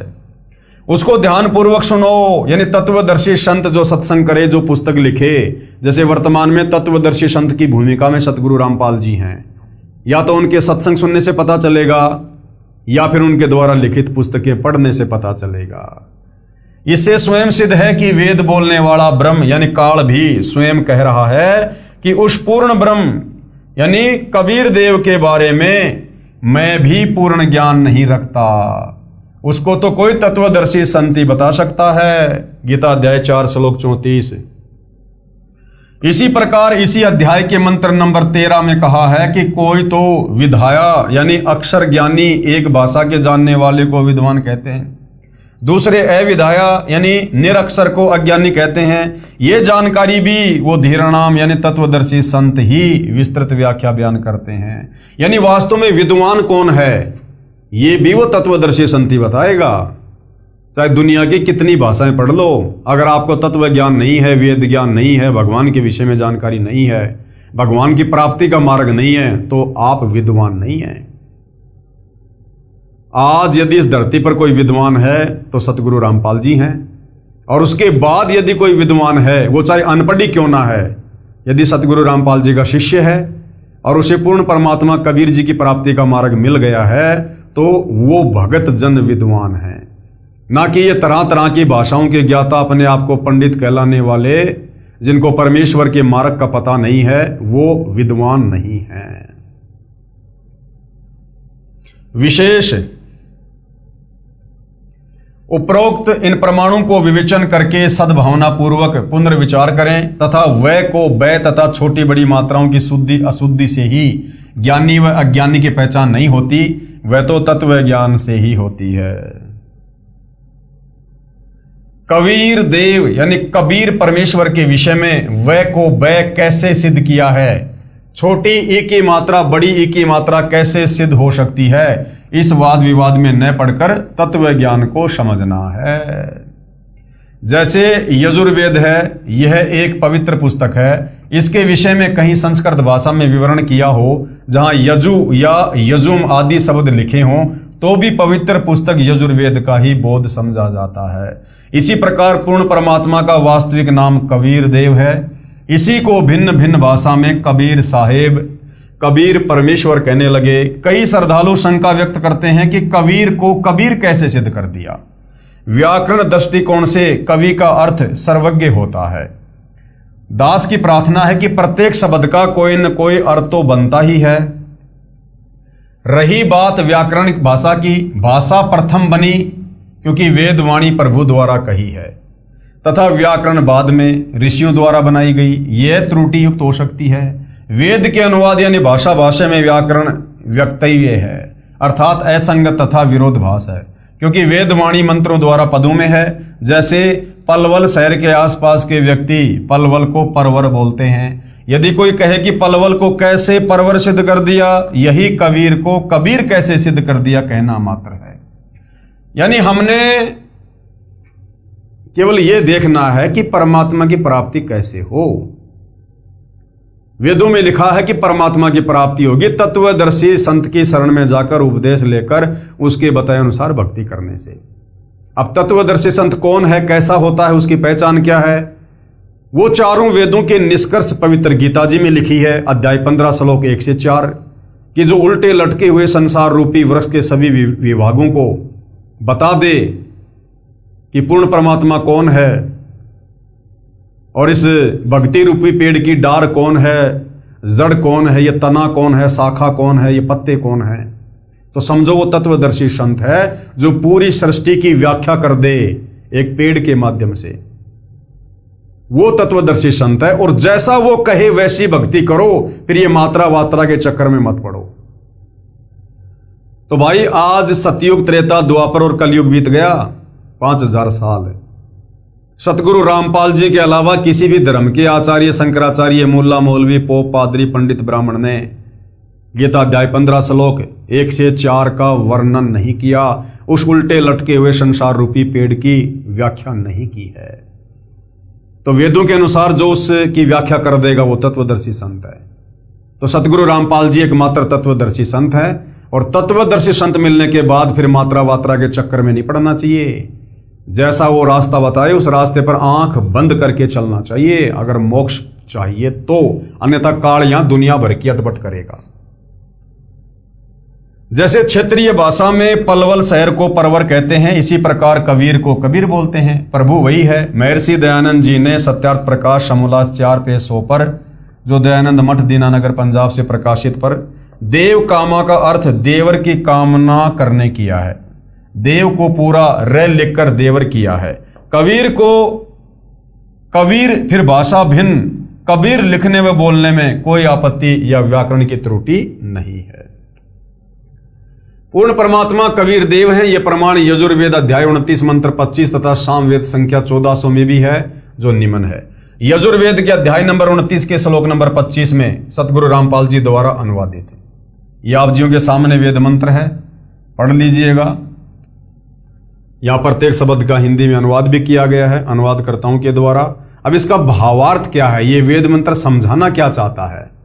भावार्थ, जिस समय पूर्ण परमात्मा प्रकट होता है उस समय सर्व ऋषि व संत जन शास्त्र विधि त्याग कर मनमाना आचरण अर्थात पूजा द्वारा सर्व भगत समाज को मार्गदर्शन कर रहे होते हैं। तब अपने तत्व ज्ञान अर्थात स्वस्थ ज्ञान का संदेश वाहक बनकर स्वयं ही कबीर देव अर्थात कबीर प्रभु ही आता है। जैसे परमात्मा सतयुग में आए, उससे पहले काल प्रेरणा से मनु जैसे विद्वान कहलाने वाले लोग पूरे समाज को शास्त्र विरुद्ध ज्ञान पर लगाए हुए थे, भगवान को निराकार साबित करके रखे हुए थे, वेद विरुद्ध ज्ञान दिया हुआ था। फिर वो कबीर परमात्मा आता है और तत्वदर्शी संत की भूमिका करता है और शवस्त ज्ञान यानी वेदों का वास्तविक ज्ञान फिर अपने तत्व ज्ञान के माध्यम से कबीर वाणी बोलकर दुनिया को समझाता है। संख्या नंबर 14 सामवेद उतारचिक अध्याय नंबर 12 खंड नंबर 3 श्लोक नंबर 5 सतगुरु रामपाल जी द्वारा अनुवादित यानी भाषाभाष से। ये साफ साफ लिखा हुआ है, श्लोक आप जियों के सामने है, प्रत्येक का हिंदी में अर्थ है। भावार्थ है, जैसे यजुर्वेद अध्याय 5 मंत्र 1 में कहा है कि अग्ने तनु अशी यानी परमेश्वर सह शरीर है। विष्णवे तवा सोमस्य तनु असी, उस अमर प्रभु का पालन पोषण करने के लिए अन्य शरीर है जो अतिथि रूप में कुछ दिन संसार में आता है। तत्व ज्ञान से अज्ञान निद्रा में सोए प्रभु प्रेमियों को जगाता है। वही प्रमाण इस मंत्र में है कि कुछ समय के लिए पूर्ण परमात्मा कबीर देव अर्थात कबीर प्रभु अपना रूप बदलकर सामान्य व्यक्ति जैसा रूप बनाकर पृथ्वी मंडल पर प्रकट होता है तथा कबीर वचनानी सनसन अर्थात कबीर वाणी बोलता है, जिसके माध्यम से तत्व ज्ञान को जगाता है। तथा उस समय महर्षि कहलाने वाले चतुर प्राणी मिथ्या ज्ञान के आधार पर शास्त्र विधि अनुसार सत्य साधना रूपी अमृत के स्थान पर शास्त्र विधि रहित पूजा रूपी मवाद को श्रद्धा के साथ आचमन अर्थात पूजा करवा रहे होते हैं। उस समय पूर्ण परमात्मा स्वयं प्रकट होकर तत्व ज्ञान द्वारा शास्त्र विधि अनुसार साधना का ज्ञान प्रदान करता है। पवित्र ऋग्वेद के निम्न मंत्रों में भी पहचान बताई है कि जब वह पूर्ण परमात्मा कुछ समय संसार में लीला करने आता है तो शिशु रूप धारण करता है। उस पूर्ण परमात्मा की परवरिश अधन्य धेनव यानी कवारी गाय द्वारा होती है। फिर लीलावत बड़ा होता है तो अपने पाने व सतलोक जाने अर्थात पूर्ण मोक्ष मार्ग का तत्व ज्ञान यानी कबीर गिर भी कबीर वाणी द्वारा कविताओं द्वारा बोलता है, जिस कारण से प्रसिद्ध कवि कहलाता है। परंतु वह स्वयं कबीर देव पूर्ण परमात्मा ही होता है जो तीसरे मुक्ति धाम सतलोक में रहता है। कहां प्रमाण है? ऋग्वेद मंडल 9 सूक्त 1 मंत्र 9 तथा सूक्त 96 मंत्र 17 से 20 में। ऋग्वेद मंडल 9 सूक्त 1 मंत्र 9 अभि इम अधन्या उत शृणंति धेनव शिशुम सोम इंद्रायम पातवे। अभि इमम अधन्या उत शृणंति धेनव शिशुम सोमम इंद्राय पातवे। प्रत्येक शब्द का अनुवाद है, हम सीधा इसके भावार्थ पे चलते हैं। भावार्थ है, पूर्ण परमात्मा अमर पुरुष जब लीला करता हुआ बालक रूप धारण करके स्वयं प्रकट होता है, उस समय कवारी गाय अपने आप दूध देती हैं, जिससे उस पूर्ण प्रभु की परवरिश होती है। तो वेद में बिल्कुल साफ साफ लिखा है कि जब वो कबीर परमात्मा लीला करने के लिए यहां पर तत्व ज्ञान देने के लिए हम भटकी हुई आत्माओं को सतलोक का मार्ग बताने के लिए स्वयं शिशु रूप में प्रकट होता है, उस समय कबीर परमेश्वर के बाल्यकाल में परवरिश की लीला कवारी गाय के दूध से होती है। और सतयुग में कबीर परमात्मा सत सुकृत ऋषि के नाम से शिशु रूप में प्रकट हुए और उस समय परमेश्वर ने अपनी परवरिश की लीला की जिम्मेदारी एक निसंतान दंपत्ति, एक विद्याधर नाम के ब्राह्मण और उसकी पत्नी दीपिका, परमेश्वर ने उसके हाथ में सौंपी, उनको निमित्त बनाया और कवारी गाय के दूध से परमेश्वर की परवरिश हुई। ऐसा ही त्रेता युग में हुआ, ऐसा ही द्वापर में हुआ और ऐसा ही 650 साल पहले कलयुग में हुआ। तो भाइयों और बहनों, सतयुग में परमात्मा किस नाम से आए थे, किस प्रकार से अपनी लीला की, अपने तत्व ज्ञान का प्रचार प्रसार किया। मनु जैसे अपने आप को विद्वान समझने वाले लोगों ने परमेश्वर के सतज्ञान को स्वीकार नहीं किया, उनका मजाक उड़ाया, उनका नाम वामदेव रख दिया। बहुत सारी आत्माओं को परमात्मा जी ने अपनी शरण में लिया, उनका उद्धार किया। परमेश्वर ने सप्तम वेद की रचना करवाई।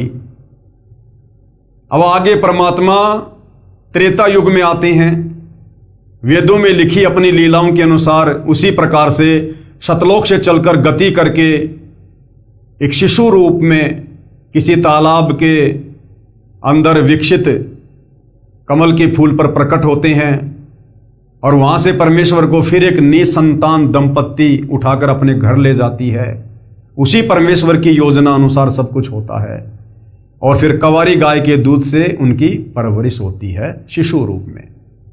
तो आज हमने सतयुग में परमेश्वर की लीलाओं के विषय में जाना और पढ़ा जो वेदों में वर्णित है, ताकि हमें विश्वास हो कि वास्तव में कबीर जी ही पूर्ण परमात्मा है। अब नेक्स्ट एपिसोड में हम पढ़ेंगे कि त्रेता युग में कबीर परमेश्वर जी का प्रकट होना। तो भाई और बहनों, परमेश्वर की बहुत बड़ी रजा है, बहुत बड़ी दया है। ये अमृत ज्ञान, ये कबीर वाणी, ये कबीर गिरभी, ये पांचवा वेद शम वेद, ये पुस्तक पांचवा वेद है, पांचवें वेद का अंश है ये, जो सतगुरु रामपाल जी के द्वारा लिखा गया है। इस पुस्तक को पढ़ने मात्र से भी हम उतने पुण्य के भागी होते हैं जितना यदि हम चारों वेदों को पूरी जिंदगी पढ़ें तो भी हम पुण्य के भागी नहीं होंगे। तो भाई और बहनों, आप और हमारा सौभाग्य जो परमेश्वर ने हमें इस भक्ति युग में जन्म दिया, स्वयं तत्वदर्शी संत के रूप में प्रकट हुए, हमें अपनी शरण में लिया और आज हमें उसी पूर्ण परमेश्वर की प्राप्ति का मार्ग उन्हीं के द्वारा प्राप्त हुआ है। तो आज मौका है इस काल के 21 ब्रह्मांड से दलदल से बाहर निकलने का, जन्म मरण के दीर्घ रोग से छुटकारा पाने का, तपतशिला और नरक के और 184 योनियों के कष्टों से मुक्त होने का। तो कहते हैं समझा है तो सिर धर पांव और बहुर नहीं रे ऐसा ताव। ये मौका बार बार नहीं मिलेगा। ये कलयुग का समय, इसी समय भक्ति युग शुरू होता है। पूर्ण परमात्मा स्वयं तत्वदर्शी संत रूप में प्रकट है, हमें मनुष्य जन्म, और जहां परमेश्वर आए हुए हैं इस पृथ्वी के टुकड़े पर भारतवर्ष में, उस भारतवर्ष में भी परमेश्वर जिस जगह पे आए हैं उसके आसपास मनुष्य जन्म, उसके बाद हमें उनकी शरण प्राप्त होना, उनका ज्ञान समझ में आ जाना और दृढ़ होकर भक्ति पर लग जाना, ये बिल्ली के भाग का छीका टूटा है। इस परम सौभाग्य को, परम दाव को यदि कोई ठुकरा देगा, उससे बड़ा निर्भागी प्राणी इस सृष्टि में कोई दूसरा नहीं होगा। ऐसी निकम्मी आत्माओं को फिर परमात्मा योगो योगो नहीं संभालता है। तो भाई और बहनों, हम तो प्रार्थना करेंगे, विनती करेंगे, आप परमेश्वर जी के सत्संग यूट्यूब पर जी भरकर सुनिए, सारे प्रमाण अपने धर्मशास्त्रों से मिलाइएगा। यदि आपको कोई भी त्रुटि लगे तो हमें बताइएगा। हालांकि त्रुटि के लिए तो कोई गुंजाइश गुरुदेव ने छोड़ी नहीं है। अगर त्रुटि होगी तो वो आपकी नासमझी की होगी। तो भाई और बहनों, जनता की अदालत में मामला चल रहा है, जनता अध्यात्म में रुचि ले रही है। सतगुरु रामपाल जी सर्व धर्मशास्त्रों से प्रमाणित करके जनता को दिखा रहे हैं कि वास्तव में सुप्रीम गॉड कबीर जी ही हैं और उन्हीं की भक्ति करने से हमारी आत्मा का कल्याण होगा, जन्म मरण का रोग समाप्त होगा। तो आज के एपिसोड में केवल इतना ही। कल परमेश्वर की महिमा में फिर हाजिर होंगे। तब तक पूज्य गुरुदेव भगवान हम सबको आज्ञा दें, आशीर्वाद दें, सद्बुद्धि दें, हमारा मार्गदर्शन करें। बंदी छोड़ सतगुरु रामपाल जी परमेश्वर जी की जय हो।